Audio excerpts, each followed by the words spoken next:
好多香港朋友咧喺中山睇樓都遇到一個非常嚴重嘅問題，但係你自己一啲都唔覺得。就譬如話，睇咗呢3套覺得呢間好，你睇咗嗰5套咧，你又覺得唔錯。最大嘅問題其實唔係話樓唔好，係越睇越糾結。呢個咧就好似平啲喎，哇！嗰個交通咧又好似方便啲喎，哇！嗰個風景夠晒靚啊，哇！呢套租金收益率非常之高喎。最後睇到頭都暈，返香港啊，仲要失眠諗幾個月，最後咧要麼猶豫錯過，要麼情緒化落訂，買完先覺得唔啱啊！你有冇啲呢種嘅感覺呢？今日就同你講，香港人中山買樓最高效、最科學、最客觀嘅方法，只有一個，就係樓盤因素打分表，唔使聽人吹，唔使感情用事，得分高嘅就買，低分嘅做 pass， 簡單直接。上個星期就有一個港友咧，用呢個方法喺 YouTube 嗰度睇大量嘅視頻，選擇咗最終5個樓盤，並且按照自己最關注嘅因素進行高低嘅打分排列，揾到我幫佢做調整做字嘅指導，過嚟中山2日就敲定咗自己最高分嘅屋苑。具體細節我後邊再分享俾你哋。我做中山樓市咧咁多年，見過太多嘅港人輸喺唔科學。第一，越睇越頭暈。今日就睇遠郊，聽日就睇誠心，價位、配套、交通立亂嘅。第二咧，永遠喺度猶豫，呢套平但交通差，嗰套方便但貴少少，永遠都揀唔到。第三，情緒化買樓，銷售講2句就心喐喐，一時衝動落訂，買完之後咧先後悔。喂，你要明白喎，買樓係幾十上百萬嘅決定，唔可以靠 feel 㗎，一定要靠標準。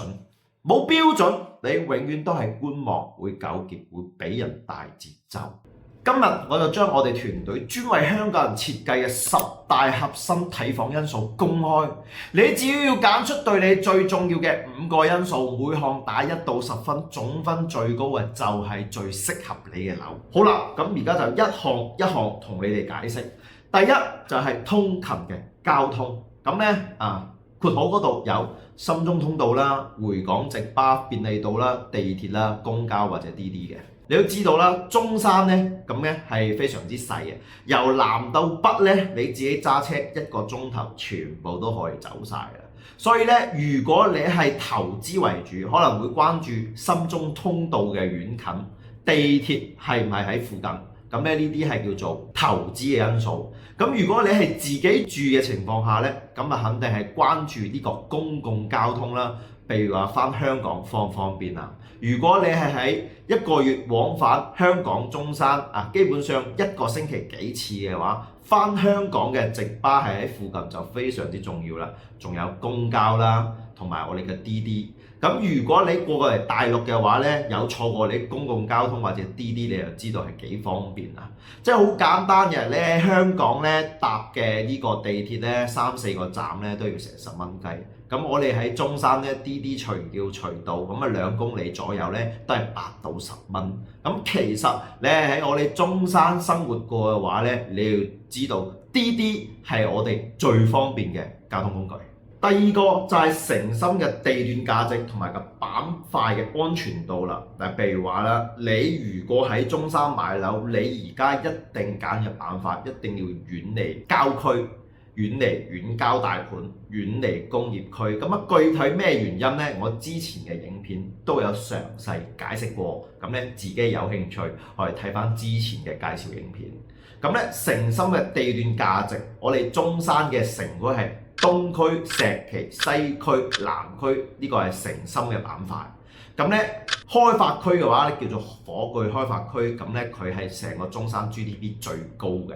咁咧所以咧就係工業區為主所以一定要揀成熟嘅居住區，避免工業區。所以之前火炬開發區都係一啲踩坑中伏嘅重災區。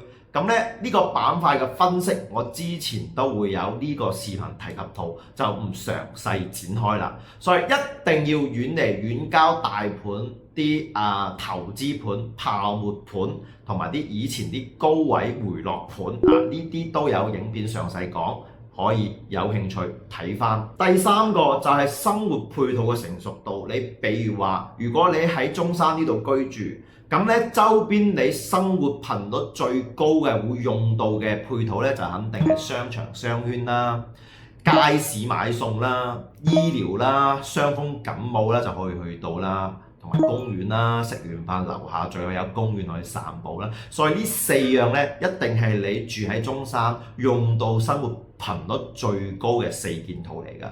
咁如果你揀一個屋苑，呢四樣嘢你步行就可以去到，咁呢個配套成熟度一定係可以打10分啦。咁我拍咗咁多期影片，目前嚟講符合可以打到9分10分呢，就係西區嘅彩虹片區啦。咁自己有興趣可以睇翻我呢條片，詳細有介紹。第四咧就係戶型嘅實用度啦，3代宅同埋4代宅嘅區別啊。咁4代宅而家目前咧就係成個全中國啊最新規定嘅交樓標準嚟嘅，就係戶型咧實用率佢可以做到零公攤，甚至乎啊超120%到130%嘅實用率。咁咧阿餅都有拍過影片嘅，包括石岐嘅呢個陰陽雨神、龍湖香山眾同埋東區嘅保利朗悅呢3條片都有拍過嘅，但係咧佢呢個總價門檻都係比較高嘅，咁啊200萬以上，咁咧其實一般人咧係唔使諗㗎。咁咧3代宅咧佢嘅戶型嘅實用度咧係大概80%到90%之間，4代宅係超100%，達到去120%到130%。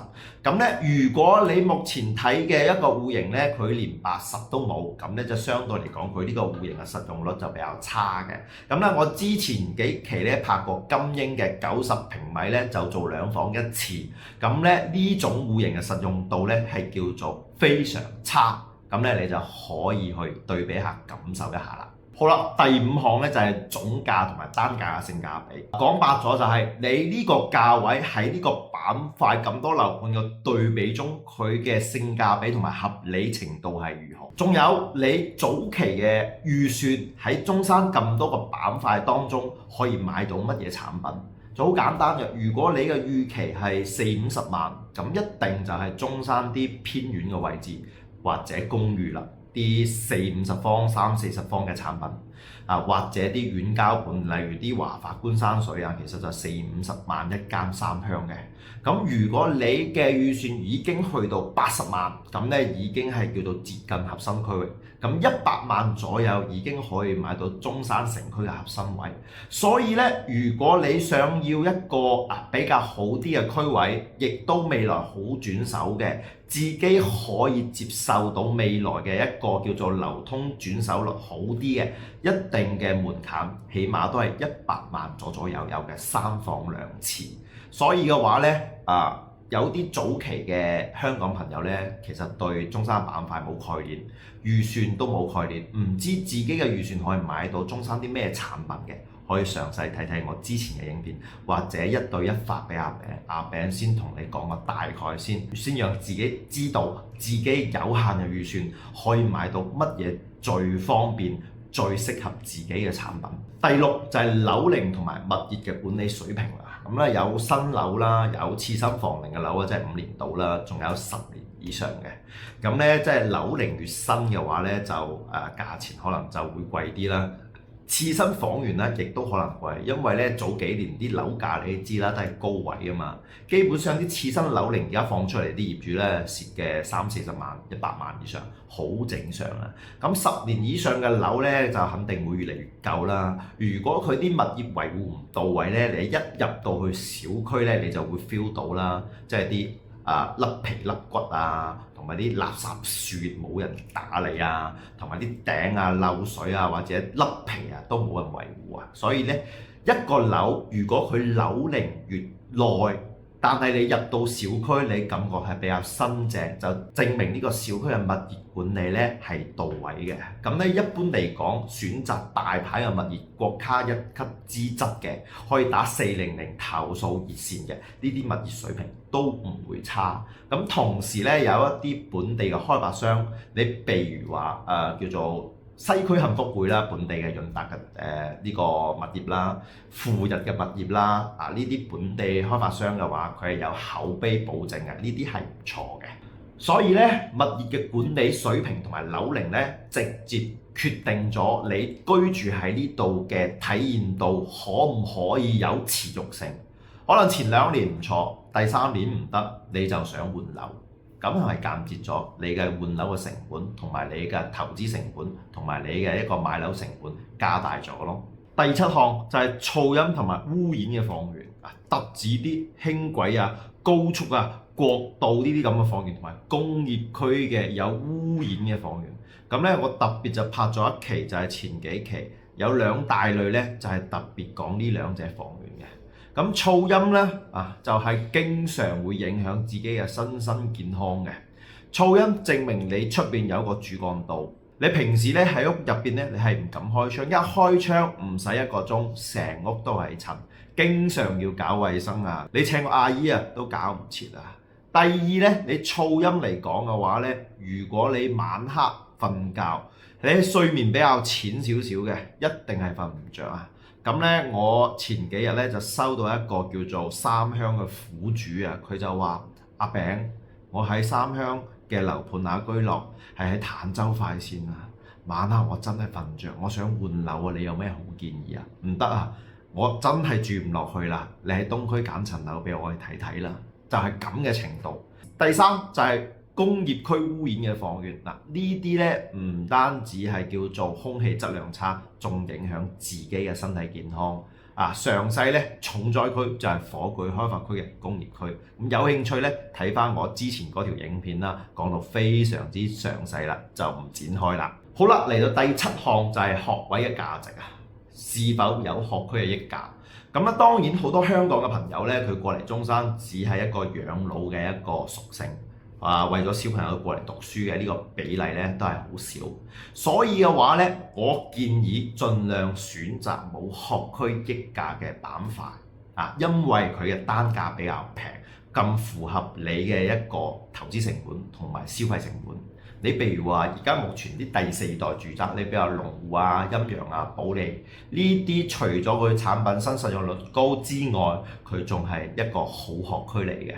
好學區同埋一般學區嘅產品，佢就可以相差2到3千蚊嘅單價，100方就20-30萬。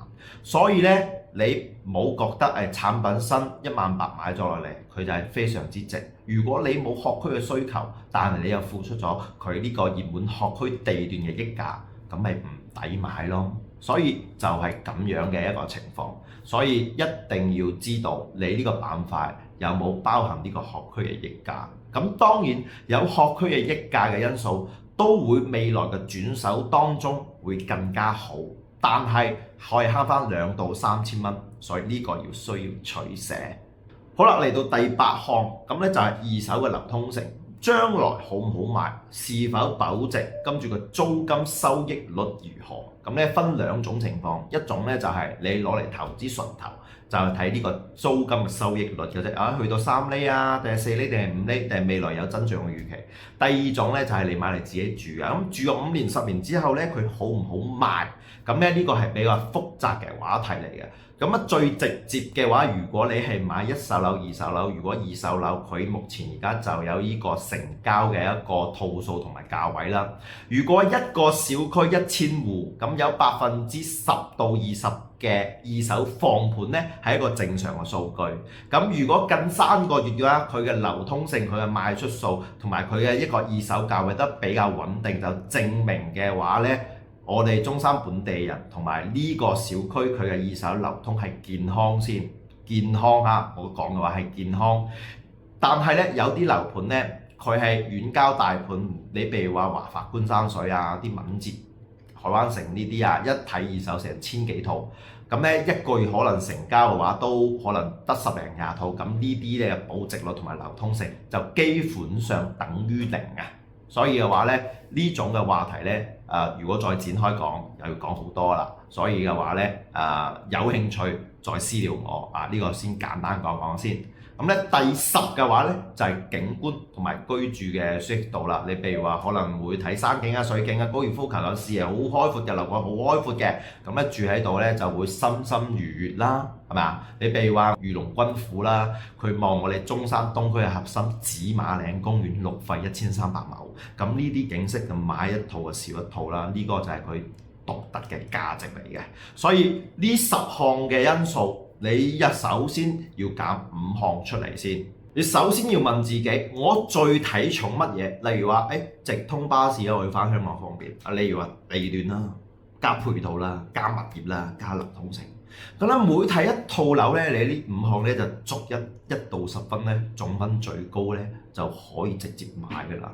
總分低於30分咧，咁啊直接 pass。全程客觀，唔使糾結，唔使情緒化，科學到極啊！咁咧有人問我，喂，呢10個因素都好重要喎，點解要揀5個啊？唔係越全面越好咩？咁咧我呢度講一個99%中介都唔會同你講嘅人性決策嘅底層邏輯。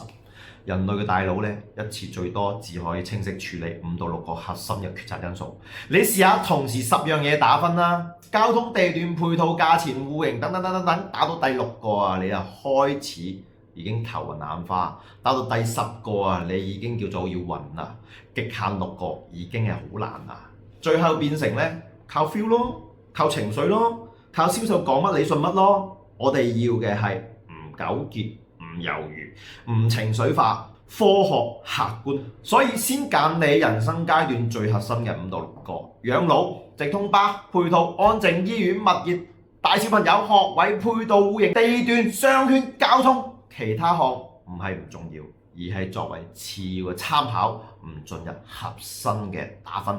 你只捉最影響你未來5到6年嘅生活嘅5到6項，先要解決主要嘅矛盾，先做到唔買錯，再傾其他細節。簡單講啦，10項嘅全打咧，等於頭亂糾結，遲遲決定唔到。5到6項嘅核心咧，清醒高效，一揀就準啦。呢個就係我哋專業同普通嘅 agent 最大嘅分別。我哋唔係話俾你越多資訊越好啊，而係幫你做緊簡化，讓你快速可以做對決定啊！記住啊，買樓最罩忌就係唔係睇得唔夠多，而係睇得太多反而決定唔到，最後會出現一個香港買家最常見嘅情況。呢個幾好喎，喂，嗰個又唔差，喂，不如再睇下先啦。結果就係錯過時機啦，越睇越亂啦，永遠觀望，你樣樣都想要，最後樣樣都要唔到。你有冇咁嘅 feel 呢？你有冇感同身受啊？有嘅話，點個 like 先啦。我有個香港嘅客戶呢，之前自己睇樓睇咗半年，每次都話，喂，睇多2個盤再先決定。結果半年過去啦，一個都未買，人呢就已經睇到好攰啦。越睇越驚啊！後邊咧佢哋用我哋嘅5項打分法，第一次帶睇4個盤即場打分，總分一出當日直接決定同埋拍板。咁咧佢同我講咗一句啊，唉，早知啦，我早揾你哋。咁啊用呢個方法咧，咁我唔使嘥半年時間啦。咁半年時間睇影片，聽各種人嘅意見，都已經睇到我暈晒啊！好彩遇到你哋咋，咁我就唔使嘥半年嘅時間啦。咁你講完方法，咁啊講翻就喺上個星期嘅成功案例啦，各位，我同你哋講呢套打分法咧，都唔係我自己閉門造車咧諗出嚟嘅，係真實嘅香港客戶倒逼我哋升級出嚟。就喺上個星期嘅2月23號啦，有位香港嘅客戶咧主動 WhatsApp 揾我，係做電腦 IT 嘅，咁非常之理性咧，非常之數據佬。咁佢第一句咧就同我講咩啊？佢話：我已經咧自己篩選咗5個中山嘅樓盤啦，仲按照咗7個因素咧全部打好晒分。老實講，當時咧我就眼前一亮，因為一般嘅客戶係點啊？靠感覺、靠中介介紹、靠朋友嚟問，但係佢咧未睇過樓，已經量化咗決策。佢當時俾我睇嘅排序係：第一嘅咧就係遠洋新天地，第二公園四季，第三越秀郡園，第四轉去江月灣，第五越秀天月灣。咁咧每一項咧佢嘅自己關注因素啦，首先係叫做步行嘅便利度啦、高級 feel 咧，即係叫做質量啦，即係第三就係密度，入住嘅現樓快與慢同埋環境、交通同埋呢個二手流通嘅價位，全部有晒分數。咁呢種客戶咧，我一睇就知佢絕對唔係衝動型嘅買家。咁重點嚟啦，我睇完佢嘅呢份表之後咧，咁我就同佢講句你個方向非常專業，但有幾個香港人關鍵嘅權重咧，可以再微調下。咁然後咧，我就幫佢做咗3件事啦，幫佢調整佢嘅分數嘅高低有差別有出入嘅，我同佢解釋調整呢個權重嘅優先級。第二咧就係加入香港人通關嘅視覺個便利程度。第三就係用實地睇樓嚟修正佢嘅主君分數。咁咧27號嗰陣時星期五咧就正式過嚟中山啦，我就幫佢安排咗2日嘅密集大項，咁按照佢評分高低排序咧嚟睇盤嘅。每睇一個盤咧就即場複合呢個分數嘅調整。咁結果咧發生咗一件好有意思嘅事啦。睇完2日之後咧，前3位咧基本上係冇變化嘅。咁咧，遠洋新天地嘅綜合優勢咧，會進一步嘅放大。咁現場體驗到咧，佢就感同身受啦，包括實際嘅步行出邊嘅呢啲生活配套、社區嘅成熟度，同埋呢個居住嘅群體嘅匹配度，咁同埋呢個周邊嘅生活嘅便利度，咁咧其實都係符合預期。咁咧就最後咧冇拖、冇糾結、冇觀望，價錢一申請。咁咧即時拍板成交新天地。咁咧佢就同我講咗一句好實在嘅話啦，我印象都好深刻嘅。用數據揀樓，個人咧真係清醒好多啊！所以咧你就會發現一件事，如果你真係按照呢套方法嚟去揀樓咧，你係一個理性嘅香港買家咧，已經按照呢間屋好輕鬆咁樣買咗自己啱嘅樓啦。打分排序對比實地驗證，呢個就係我哋專業團隊嘅價值，幫你輔助喺呢個打分嘅基礎上，再去進行微調，做到最拉尾客觀公正，唔情緒化，唔糾結，去買到啱你嘅樓，唔係盲目咁樣睇。今日呢個，聽日呢個，幫你修正你嘅權重，加速你嘅最終決策。咁中間咧睇樓嗰陣咧，我哋仲推薦咗呢個紅隧一品嘅115平米嘅南北通透嘅3房房源啦，推翻咗後邊4名，最終咧紅隧同埋新天地 PK， 紅隧130萬咧唔到，咁咧就叫做南北通透，望遠景視野都開闊嘅，咁二手樓新天地咧120萬唔到，係新樓，最終嘅選擇新天地。紅隧都好中意啊，輸喺價錢度，個客戶話咧話喂10萬蚊喎，夠我成個家私家電衣櫃啦。好多 agent 帶你去睇樓咧，你肯定會感同身受啊！呢套又好啦，嗰套又勁，淨係想你快啲落訂。但係我哋咧完全唔同，普通 agent 咧盲目大睇，情緒引導，催你落訂。我哋咧係帶住港人嘅專屬打分表，帶你睇樓逐項評分，客觀講優缺點，唔吹水，唔推銷，幫你用最科學嘅方法揀到真正合適你嘅樓。我哋嘅目標係咩啊？唔係做一單生意，係幫你用最穩、最醒嘅方法置業。香港人不想買樓，最需要嘅客觀、專業、有標準。我哋團隊一直堅持一件事，係幫香港嘅買家盡量減少情緒嘅決策，因為買樓金額大，最怕就係一時感覺好，衝動落訂，買咗翻去又後悔嘅。所以我哋寧願花咁多嘅時間用數據幫你篩選，都唔希望你買完之後發現當初其實有更穩陣嘅選擇。如果你都想唔使再糾結，唔使再頭暈，買樓快準狠唔中伏，我已經將呢套香港人中山置嘅10項因素打分科學表咧整理成電子版啦，可以直接填寫，直接打分。有需要嘅朋友咧，直接睇影片嘅說明區或者私信我打分表，我免費發俾你哋啊！以後你自己睇樓或者同我哋一齊睇樓，都可以用呢個標準，科學高效，係唔會錯嘅。咁記住咧，買樓唔係靠運氣嘅，一定係靠標準。如果你都認同阿餅嘅方法，呢期對你揀樓咧有幫助，希望可以訂閱阿餅，點個 like 俾阿餅。你嘅點讚同埋你嘅訂閱一定係我更新嘅動力啊！咁咧，下一期繼續同你哋分享香港人不想買樓最真實、最科學嘅乾貨。下一期再見。